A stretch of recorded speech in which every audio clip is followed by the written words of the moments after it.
If you're thinking about getting a metal roof installation, here are some important things that you might want to consider.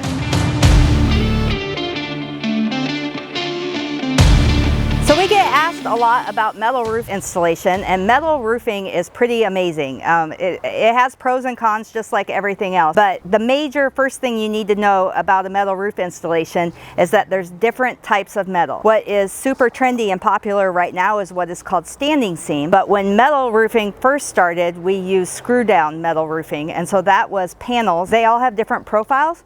So corrugated was really popular, especially back in the 1920s. And then they came out with R-panel is another one that's pretty popular, and you see that a lot on barns and outbuildings. And then there's another one that's really popular, it's called Tennessee V. So the thing about screw down metal is that the fasteners are exposed, and the fasteners that they use are a screw with a hex head on it generally, and it has a washer gasket on it. You secure the roofing material with that, but those give out over time because they're exposed to the weather. And so at some point, you're going to have to do what we call a re-screw, which means going out with a screw that's a little bit bigger than the one that was originally used because you want to expand and fill that hole and make it watertight again, and you re-screw the whole year, and it's a roof maintenance item. How often do you have to do that? Generally, the rule of thumb is like 20 years, but the less pitch or slope that the roof has, the more often you're going to have to replace them. So low pitch, you're going to have to, sometimes if it's flat, it's a bad idea because they'll rot out in a year.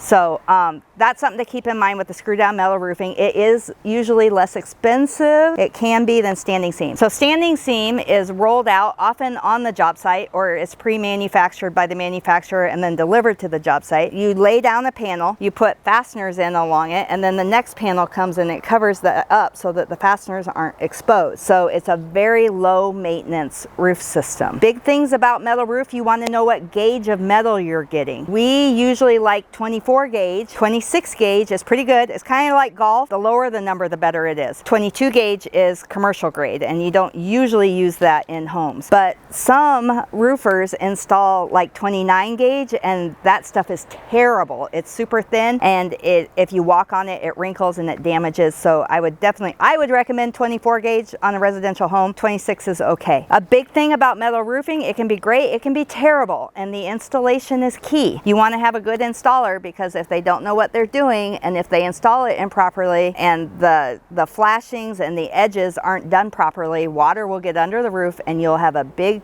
mess, a big leak everywhere. And one bad thing about metal roofs, especially standing seam, is that they're not very repairable like a shingle roof. A shingle roof, you can just do a little section and redo it. But with a metal roof, especially with those overlocking, interlocking panels, you have to tear it off all the way back to the edge. So you might have to do a whole face, you might have to do a whole roof. And with as much money as you spend on metal, it costs more than shingles usually. It's sickening when you paid all this money for a roof and it leaks. So make sure you choose wisely when you're choosing your contractor, and that you get a really good installation. So the process for a metal roof installation, or any roofing material, is pretty similar. We tear off all the way down to the deck. I know that people sometimes will put a metal roof over shingles or over another metal roof, and generally I don't think it's a very good idea, because if the existing roof has issues, you're just covering those up and not fixing them. And so you could have rotten decking under there, you could have rotten rafters under there. I really like tearing it all off so I can see what I'm dealing with, fix any issues, and then put it back. So you tear off the old roof. Metal roofing, it used to be more common. It can still be done. It can be installed on 1x4s on slats, and you don't have to have solid decking. I recommend solid decking because it stabilizes the structure of your house. It provides more insulation value. It makes it more walkable if you ever need to get on the roof. It's more expensive, but it is a much better installation. So tear everything off, put down synthetic underlayment. They can't use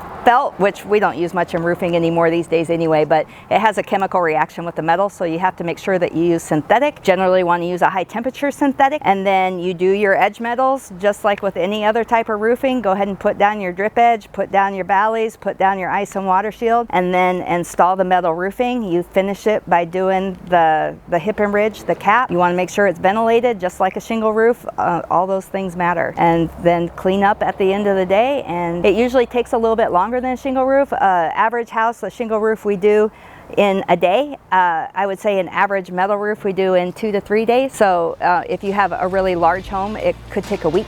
to get a metal roof on. You want to make sure you do it right. Thanks for watching. Don't forget to subscribe and hit the bell to be notified when we drop new material.